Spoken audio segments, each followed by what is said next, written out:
نام ہے جاگیر سیدہ کا. اللہ آپ بھی خاموش رہے. ٹھہرے ٹھہرے ٹھہرے. جاگیر سیدہ کا دوسرا نام جنت ہے. اچھا آپ کے لیے پھر جملہ بدلتا ہوں. باغ فاطمہ کا دوسرا نام جنت ہے. آدم نے کیا ہی کیا؟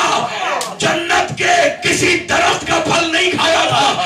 باغ زہرا کا بغیر اجازت کے ایک درخت کا ایک پھل کھا لیا تھا. تو آدم جیسے پیغمبر کو جنت سے نکال دیا گیا. تو مسلمانوں فیصلہ کیوں نہیں کرتے؟ اگر آدم بغیر مرضی فاطمہ کے ان کے باغ سے ایک چھوٹا سا پھل کھا لے اسے تو جنت سے نکال دیا جائے. ارے جو پورا باغ کھا گیا.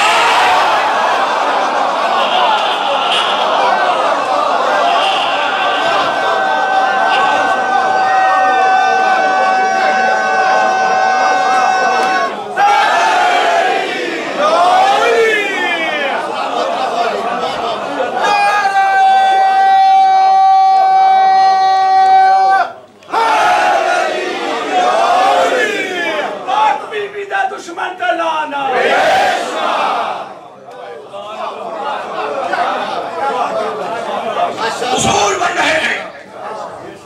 بنیاد رکھی جا رہی ہے عقیدوں کی.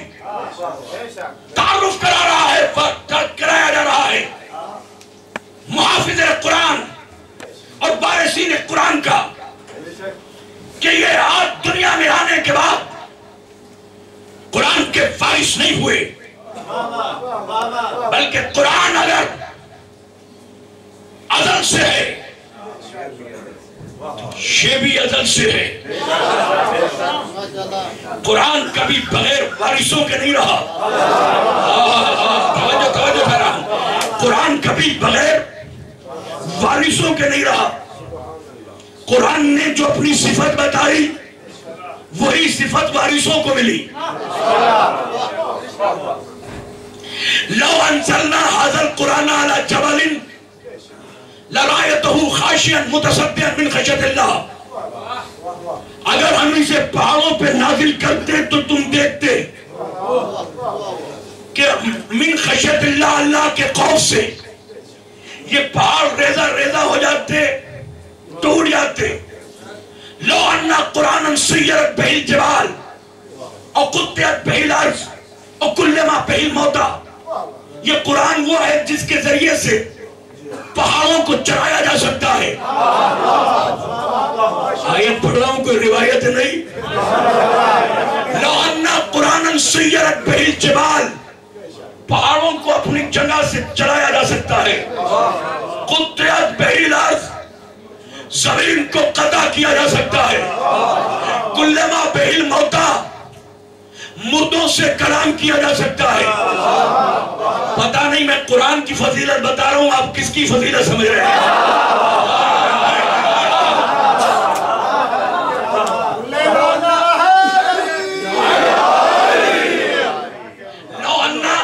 لو انا قرآن سیرت بہ الجبال یہ وہ ہے جس کے ذریعے سے پہاڑ اپنی جگہ سے چل جائیں.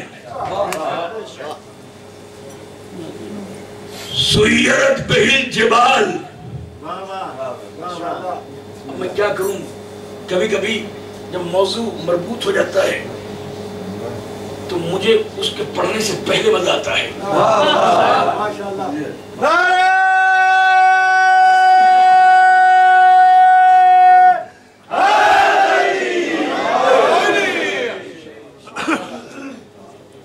سیرت بہ الجبال اس کے ذریعے سے پہاڑوں کو چلایا جا سکتا ہے. قرآن کا دعویٰ ہے اگر اس کے ذریعے سے پہاڑ نہ چلے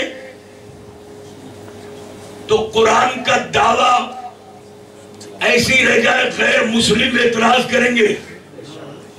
قرآن دعویٰ کرتا ہے دلیل نہیں دیتا. دعویٰ یہ کر رہا ہے کہ اس کے ذریعے سے پہاڑوں کو اپنی جگہ سے چلایا جا سکتا ہے.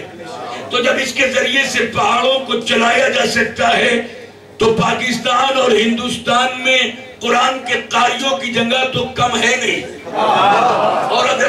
کمی ہو جائے تو افغانستان کا تو ہر طالب علم قرآن کا قاری ہے، وہ آیت بھی پڑھتا ہوگا کہ قرآن کی تعریف یہ ہے کہ سیرت بہ الجبال، اس کے ذریعے سے پہاڑوں کو اپنی جگہ سے ہٹایا جا سکتا ہے۔ ایک قاری کھڑا ہو جاتا تورا بورا کی پہاڑیوں سے نکل کر اور ایک مرتبہ آیتیں پڑھ کر قرآن کی کوئی سورت پڑھ کر کسی ایک پہاڑ پہ پھونک دیتا، وہ ٹینک کی طرح سے مسلمانوں کی عزت و آبرو بھی بچ جاتی، ایک پہاڑ ایک اپنے دشمنوں کو کچلتا ہوا نکل جاتا۔ خدا کی قسم سارے کے سارے کلمہ پڑھتے ہوئے نظر آتے، اس لیے کہ دیکھو صاحب قرآن کے ذریعے سے پہاڑ چل رہا ہے، لیکن قرآن گاڑیوں میں ہے، قرآن جہزوں میں ہے، قرآن قرتوں میں ہے، قرآن دہیج میں دیا جاتا ہے، قرآن ڈرائنگ روم میں سجایا جاتا ہے، قرآن سی ڈی میں ڈال کر اپنے آفس کے سفر کو آسان کرنے کے لیے لوگ گاڑی میں سنتے ہوئے جاتے ہیں۔ قرآن مرنے کے وقت پڑھا جاتا ہے، قرآن ولادت کے وقت پڑھا جاتا ہے، قرآن قرت کی بازیوں کے ساتھ پڑھا جاتا ہے، مگر میری سمجھ میں یہ نہیں آتا کہ قرآن نے آج تک 14 صدیوں پہلے یہ دعویٰ کیا تھا کہ اس کے ذریعے سے پہاڑ کو ایک جگہ سے دوسری جگہ ہٹایا جا سکتا ہے، تو جب دعویٰ کیا تو دلیل کیوں نہیں دی؟ میری سمجھ میں نہیں آتا۔ غیر مسلم یہ آیت نہ پڑھ لے، ورنہ پروپیگنڈا ٹیلی ویژن پہ بیٹھ کے کریں گے کہ قرآن دعویٰ کرتا ہے، دلیل نہیں دیتا۔ اپنی جگہ سے کوئی ہے مائی کا لال جو اس قرآن کے ذریعے سے پہاڑ کو ہٹا کے دکھائے؟ اور قرآن کی آیت آج بھی موجود ہے۔ خدا کی قسم بڑا پریشان تھا کہ آخر وہ کون ہے، کون اس کا وارث ہے جو اس کی وراثت کو بچائے۔ میں نے دیکھا کہ جب نجران کے عیسائیوں کو قرآن کی آیت میں آ کے بتا دیا کہ مثل عیسیٰ عند اللہ کمثل آدم خلقتہ من تراب ثم قال له کن فیکون، مثال آدم کی، مثال عیسیٰ کی، اے عیسائیوں آدم کی طرح ہے کہ جس طرح سے اللہ نے آدم کو بغیر ماں اور باپ کے پیدا کیا ہے، عیسیٰ کو بغیر باپ کے پیدا کیا ہے۔ خلقتہ من تراب، ہم نے حضرت عیسیٰ کو تراب سے خلق کیا ہے، ثم قال له کن فیکون، اور پھر ہم نے اس کے لیے کن کہہ دیا، فیکون ہو گیا۔ وہ ماں اور باپ کے امتزاج سے تخلیق نہیں ہوا، تراب سے خلق کیا، کن سے بنا دیا۔ ان کی سمجھ میں نہیں آیا کہ قرآن کی بات کیا ہے، تو آواز دیے میرے محمد جب یہ قرآن کی بات بھی نہیں مانتے تو فَقُلْ تَعَالُوا نَدْعُوا أَبْنَاءَنَا وَأَبْنَاءَكُمْ نِسَاءَنَا وَنِسَاءَكُمْ أَنفُسَنَا وَأَنفُسَكُمْ ثُمَّ نَبْتَهِلْ فَنَجْعَلْ لَعْنَةَ اللَّهِ عَلَى الْكَاذِبِينَ۔ تو تم ان سے کہہ دو کہ تم اپنے بیٹوں کو لاؤ، ہم اپنے بیٹوں کو لائیں، تم اپنی عورتوں کو لاؤ، ہم اپنی عورتوں کو لائیں، تم اپنے نفسوں کو لاؤ، ہم اپنے نفسوں کو لائیں۔ آغوش میں حسین کو، انگلی پکڑے حسن کو، پیچھے بطول کو، اس کے پیچھے جان رسول کو، جب پنجے تنی گلدستہ وہاں سے لے کے چلے، اب جب وہ سامنے سے آئے انہوں نے دیکھا کہ اب ہم تو یہ سمجھ رہے تھے کہ جو رات دن دائیں بائیں رہتے تھے وہ آئیں گے، جب پنجے تن کو دیکھا تو ایک مرتبہ پیچھے ہٹے کہ ان سے مقابلہ نہیں کریں گے، انہیں دیکھ رہے ہیں جو اشارہ کرے تو پہاڑ اپنی جگہ چھوڑ دے۔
تم اپنے بیٹوں کو لاؤ، پوری توجہ۔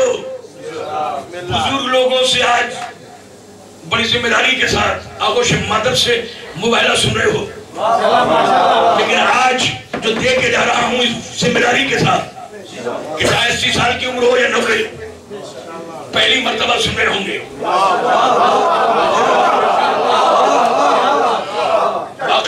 نہیں بدل سکتا نا. آیت آ گئی تھی قرآن کی, عیسائی قرآن کی آیت کو نہیں مانے. اللہ نے کہا نجران کے عیسائیوں کو بلاؤ, وہ اپنے بیٹوں کو لائیں, تم اپنے بیٹوں کو لاؤ. وہ اپنے نفسوں کو لائیں, عورتوں کو لائیں, تم اپنی عورتوں کو لاؤ. وہ اپنے نفسوں کو لے کر آئیں, تم اپنے نفسوں کو لے کر آؤ. کیوں لے کر آئیں؟ ثم نبتہل فنجعل لعنت اللہ علی الکاذبین. اس لیے لے کے آئے کہ پھر ہم علی الکاذبین جھوٹوں پہ لعنت بھیجیں. مباہلے میں بلایا کس لیے گیا تھا؟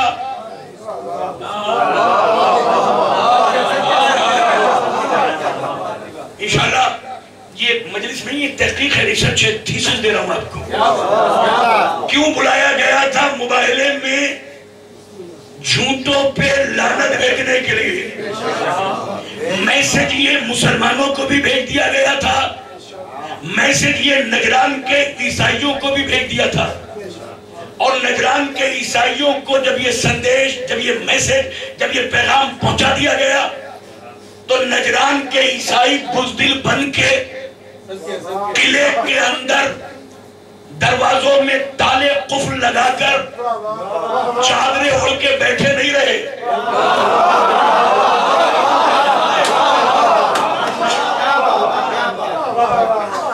کتنا بڑا مسئلہ. چادریں پہن کر, اوڑھ کر, چار دیواری کے اندر قلعوں میں قفل لگا کر بزدل بنے ہوئے بیٹھے نہیں رہے, بلکہ اپنے پڑھے لکھے عالموں کو جمع کیا اور کہا چلو لعنت بھیجنے چلو.